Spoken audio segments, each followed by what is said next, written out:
ನಮಸ್ಕಾರ ಎಲ್ಲರಿಗೂ info with Swati ಚಾನೆಲ್ಗೆ ಆತ್ಮೀಯವಾದ ಸ್ವಾಗತ. ತುಂಬಾ ದಿನಗಳಾಗಿತ್ತು ನೀವು ಕೇಳಿರುವಂತ ಪ್ರಶ್ನೆಗಳಿಗೆ ಉತ್ತರ ಕೊಟ್ಟು. ಸೊ ಇವತ್ತು ನೀವು ಕೇಳಿರುವಂತ ಕೆಲವೊಂದಷ್ಟು ಪ್ರಶ್ನೆಗಳಿಗೆ ಉತ್ತರ ಕೊಡುವಂತ ಸಮಯ. ಸೊ ನಿಮ್ಗೆ ಏನೇ ಡೌಟ್ಸ್ ಇದ್ರು ಕಮೆಂಟ್ ಅಲ್ಲಿ ತಿಳಿಸಿ ಅಂತ ಹೇಳ್ತೀನಿ. ಕೆಲವೊಂದು ವಿಚಾರನ ನಾನು ಅಲ್ಲಿಗಲ್ಲೇ ಉತ್ತರ ಕೊಟ್ಟಿರ್ತೀನಿ, ಬಟ್ ಕೆಲವೊಂದು ವಿಚಾರನ ವಿಡಿಯೋ ಮುಖಾಂತರ ಉತ್ತರ ಕೊಡ್ಬೇಕು ಅಂತ ಹೇಳಿ ನಾನು ವೇಟ್ ಮಾಡ್ತೀನಿ, ಯಾಕಂದ್ರೆ ನಿಮ್ಗೂ ಈಸಿ ಆಗುತ್ತೆ ಅರ್ಥ ಮಾಡ್ಕೊಳಕ್ಕೆ ಅಂತ ಹೇಳಿ. ಸೊ ಯಾರ್ಯಾರೆಲ್ಲ ಡೌಟ್ಸ್ ಗಳನ್ನ ಕೇಳಿದೀರಾ ಬಹುಶೇಕಡ ಕಡೆ ಎಲ್ಲರಿಗೂ ರಿಪ್ಲೈ ಮಾಡುವಂತ ಪ್ರಯತ್ನ ಇಲ್ಲಿ ಮಾಡ್ತೀನಿ. ಸೊ ವಿಡಿಯೋನ ಕಂಪ್ಲೀಟ್ ಆಗಿ ವಾಚ್ ಮಾಡಿ, ಚಾನೆಲ್ ಸಬ್ಸ್ಕ್ರೈಬ್ ಮಾಡ್ಕೊಳ್ಳೋದನ್ನ ಮರಿಬೇಡಿ. ಸೊ ಈಗ ನನಗೆ ಮೊದಲನೇ ಪ್ರಶ್ನೆ ಬಂದಿದೆ. ಇನ್ಫಾರ್ಮೇಶನ್ ಕೊಟ್ಟಿದ್ದಕ್ಕೆ ಥ್ಯಾಂಕ್ಸ್. ಆದ್ರೆ ಇದು is it true up to 20 lakhs annual transaction ಮಾಡಬಹುದಾ ಫಾರ್ BPL ಹೋಲ್ಡರ್ ಅಂತ? ಹೌದು, ಸದ್ಯದ ಮಟ್ಟದಲ್ಲಿ ಈಗ ಬಂದಿರುವಂತಹ ರೂಲ್ಸಿನ ಪ್ರಕಾರ ಇದು ಸ್ವತಃ ಚೀಫ್ ಮಿನಿಸ್ಟರ್ ನಮ್ಮ ಸಿದ್ದರಾಮಯ್ಯ ಅವರೇ ಹೇಳಿರೋದು. 20 ಲಕ್ಷದವರೆಗೂ ಟ್ರಾನ್ಸಾಕ್ಷನ್ ಮಾಡಿದ್ರೆ ನಾವು BPL ಕಾರ್ಡ್ ನ ಕ್ಯಾನ್ಸಲ್ ಮಾಡೋದಿಲ್ಲ ಅಂತ ಕೂಡ ಇದ್ರ ಬಗ್ಗೆ ವರದಿ ನಾವು ಕೊಟ್ಟಿರೋ ಕಾರಣನೇ ಇನ್ಫಾರ್ಮೇಶನ್ ನಿಮ್ಗೂ ಸಮೇತ ನಾನು ಹೇಳಿರೋದು. ಹೌದು, ಇದು ನಿಜಾನೇ. ಮುಂದಿನ ಪ್ರಶ್ನೆ, ನಮ್ಗೆ GST ಸ್ಟೇಟಸ್ ಬಂದಿದೆ, ಒಂದು ಕಂತಿನ ಅಮೌಂಟ್ ಸಹ ಬಂದಿಲ್ಲ, ನಾವು GST ಪೇ ಮಾಡೋದಿಲ್ಲ. ಇದ್ರ ಬಗ್ಗೆ ಬಹಳಷ್ಟು ಸಾರಿ ನಾನು ನಿಮ್ಗೆ ಕ್ಲಾರಿಫಿಕೇಶನ್ ಕೊಟ್ಟಿದ್ದೀನಿ. ಈ ತರ ಕೇಸಸ್ ಅಲ್ಲಿ ನೀವು ನಿಜವಾಗ್ಲೂ BPL ಕಾರ್ಡ್ ಹೋಲ್ಡರ್ಸ್ ಆಗಿ ಮಿಸ್ ಆಗಿ ಟೆಕ್ನಿಕಲ್ ಇಶ್ಯೂಗಳಿಂದ ನಿಮ್ಮ ಕಾರ್ಡ್ನ ಕ್ಯಾನ್ಸಲ್ ಮಾಡಿರ್ತಾರೆ. ಆದಾಯ ಪ್ರಮಾಣ ಪತ್ರ, ಜಾತಿ ಪ್ರಮಾಣ ಪತ್ರ, ಮತ್ತೆ ನಿಮ್ಮ ration card, Aadhaar card, pan card, ಮನೇಲಿರುವಂತ ಎಲ್ಲ ಸದಸ್ಯರದ್ದು ಆಧಾರ್ ಕಾರ್ಡ್ ನ ತಗೊಂಡು ದಯವಿಟ್ಟು ತಾಲೂಕು ಕಚೇರಿಗೆ ವಿಸಿಟ್ ಮಾಡಿ. 45 days ಅಲ್ಲಿ ನಿಮ್ಮ ಕಾರ್ಡ್ ನ ಮತ್ತೆ ವಾಪಸ್ ಆಕ್ಟಿವೇಟ್ ಮಾಡ್ಕೊಡ್ತಾರೆ.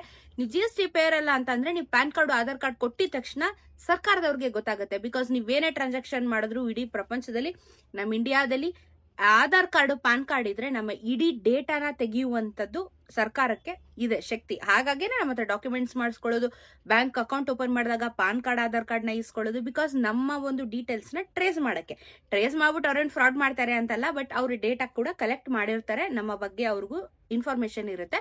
ಕ್ರಾಸ್ ಚೆಕ್ ಮಾಡ್ಬಿಟ್ಟು ನಿಮ್ಮ ಕಾರ್ಡ್ ನ 45 days ಅಲ್ಲಿ ಮತ್ತೆ ಕೊಡ್ತಾರೆ. ದಯವಿಟ್ಟು ಹೋಗಿ ತಾಲೂಕು ಕಚೇರಿಗೆ ವಿಸಿಟ್ ಮಾಡಿ ಇದ್ರ ಬಗ್ಗೆ ಕ್ಲಾರಿಟಿನ ತಗೊಂಬನ್ನಿ. ಅಂಡ್ ಇವಾಗ ನೆಕ್ಸ್ಟ್ 2025 ರೇಷನ್ ಕಾರ್ಡ್ ಯಾವಾಗ ಅಪ್ರೂವಲ್? 2025 ಅಪ್ರೂವಲ್ ಕೇಳ್ತಾ ಇದ್ದೀರಾ. 2021 ಇಂದಾನೆ ಸುಮಾರು ಜನಕ್ಕೆ ರೇಷನ್ ಕಾರ್ಡ್ ಅಪ್ರೂವಲ್ ಇನ್ನೂ ಸಿಕ್ಕಿಲ್ಲ.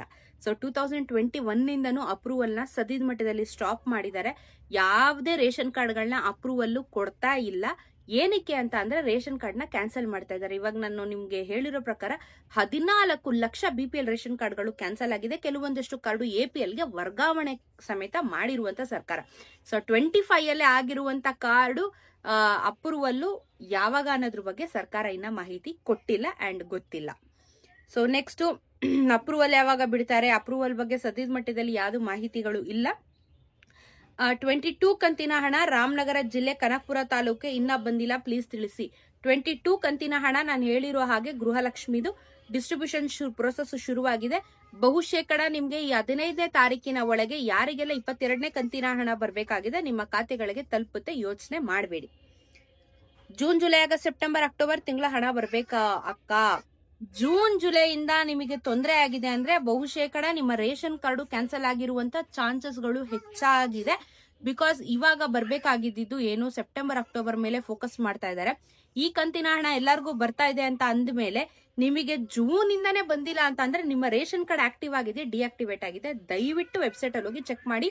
ಹೆಂಗೆ ಚೆಕ್ ಮಾಡೋದು ಅಂತಾನು ನಾನು ನಿಮಗೆ ತಿಳಿಸ್ಕೊಟ್ಟಿದ್ದೀನಿ, ದಯವಿಟ್ಟು ಆ ರೀತಿ ಚೆಕ್ ಮಾಡಿ. ನೆಕ್ಸ್ಟ್, ಮಂಡ್ಯ ಬಂದಿಲ್ಲ, 22ನೇ ಕಂತಿನ ಹಣ ಬರುತ್ತೆ. 23 ದಕ್ಷಿಣ ಕನ್ನಡ ಬಂದಿಲ್ಲ. 23 ಬಂದಿಲ್ಲ ಅಂದ್ರೆ 22 ಇವ್ರಿಗೆ ರಿಸೀವ್ ಆಗಿದೆ ಅಂದ್ರೆ ಬೇರೆಯವರು ನಂಬಿಕೆ ಇಡಿ ಬರುತ್ತೆ. ಶಿವಮೊಗ್ಗ ಬಂದಿಲ್ಲ. ಎಲ್ಲ ಬೈತಾವ್ರೆ ಸರ್ಕಾರದವ್ರಿಗೆ ಕೆಲವೊಂದಷ್ಟು ಜನ ಮಾತ್ರ. ಸೊ ಇವಾಗ ಬೀದರ್ 23 ಬಂದಿಲ್ಲ, 23 ಬಂದಿಲ್ಲ. ದಾವಣಗೆರೆ, ಓಹೋ, ಬೆಂಗಳೂರು ಈಸ್ಟ್ ಬಂದಿಲ್ಲ ನೋಡಿ. 22 ಕಂತಿನ 22ನೇ ಕಂತಿನ ಹಣ ನಿನ್ನೆ ಬಂದಿದೆ ಅಂತೆ ಯಾರಿಗೋ. ರಾಯಚೂರು 22 ಬಂದಿಲ್ಲ. ಏಜ್ ಲಿಮಿಟ್ ಇದೆಯಾ ದಯವಿಟ್ಟು ತಿಳಿಸಿ. ಈ ಒಂದು ವಿಚಾರದ ಬಗ್ಗೆನೂ ನಿಮ್ಗೆ ಕ್ಲಾರಿಟಿ ಕೊಡ್ಬೇಕು. ನಿಮಗೆ ನಾನು ಹೇಳ್ದೆ ಗೊತ್ತಾ, ಗೃಹಲಕ್ಷ್ಮಿದು ಇವಾಗ ಒಂದು ಸಂಘ ಮಾಡಿ ಸಾಲ ಕೊಡ್ತಾರೆ. 50,000 ಸಾಲ ಕೊಡ್ತಾ ಇದ್ದಾರೆ. ಅದು ಈ ತಿಂಗಳಿಂದ ಚಾಲನೆಗೆ ಬರ್ತಾ ಇದೆ ಅಂತ ಹೇಳ್ಬಿಟ್ಟು ಯಾರೋ ಕಮೆಂಟ್ ಹಾಕಿದ್ದಾರೆ, ಇದಕ್ಕೆ ಏಜ್ ಲಿಮಿಟ್ ಇದೆಯಾ ಅಂತ ಹೇಳ್ಬಿಟ್ಟು. ಏಜ್ ಲಿಮಿಟ್ ಇದೆ. ನಿಮ್ಗೆ ಗೃಹಲಕ್ಷ್ಮಿ ಹಣ ಬರ್ತಾ ಇರಬೇಕು. ಮೊದಲನೇದಾಗಿ ನೀವು 18+ ಆಗಿರ್ಬೇಕಾಗತ್ತೆ. ಚಿಕ್ಕ ಮಕ್ಳಿಗೆಲ್ಲ ಯಾರೂ ಸಾಲ ಕೊಡಲ್ಲ. ಯಾಕಂದ್ರೆ ಅವ್ರ ಕಾಲ್ ಮೇಲೆ ಅವ್ರು ನಿಂತ್ಕೋಬೇಕು ಅಂತ ಅಂದ್ರೆ ಅವ್ರದೇ ಆಗಿರುವಂತ ಎಜುಕೇಶನ್ ಮುಗ್ದಿರ್ಬೇಕು. ಸೊ ಯಾರಿಗೆ ಗೃಹಲಕ್ಷ್ಮಿ ಹಣ ಬರ್ತಾ ಇದೆ ಇಂಥವ್ರು ಮಾತ್ರ ಈ ಒಂದು ಸಾಲಕ್ಕೆ ಎಲಿಜಿಬಲ್ ಆಗಿರ್ತಾರೆ. ಎಲ್ಲರಿಗೂ ಕೊಡೋದಿಲ್ಲ ಸರ್ಕಾರದವರು, ಎಲಿಜಿಬಿಲಿಟಿ ಇರೋರಿಗೆ ಮಾತ್ರ ಕೊಡ್ತಾರೆ.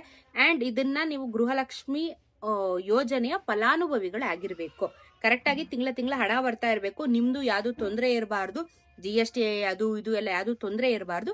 ಅಂತವ್ರಿಗೆ ಮಾತ್ರ ಫಿಲ್ಟರ್ ಮಾಡಿ ಕೊಡ್ತಾ ಇದ್ದಾರೆ. ಅಂಡ್ ಇನ್ನೂ ಅದ್ರ ಬಗ್ಗೆ ಯಾವ ಬ್ಯಾಂಕ್ಗೆ ಟೈಅಪ್ ಆಗಿದ್ದಾರೆ ಅನ್ನೋದ್ರ ಬಗ್ಗೆನೂ ಮಾಹಿತಿನ ಹೇಳಿಲ್ಲ. ಅದು ಯಾವ ಬ್ಯಾಂಕ್ ಟೈಅಪ್ ಆಗುತ್ತೆ ಅಂತ ಕೂಡ ನಾನು ತಿಳಿಸ್ಕೊಡ್ತೀನಿ ನಿಮಗೆ.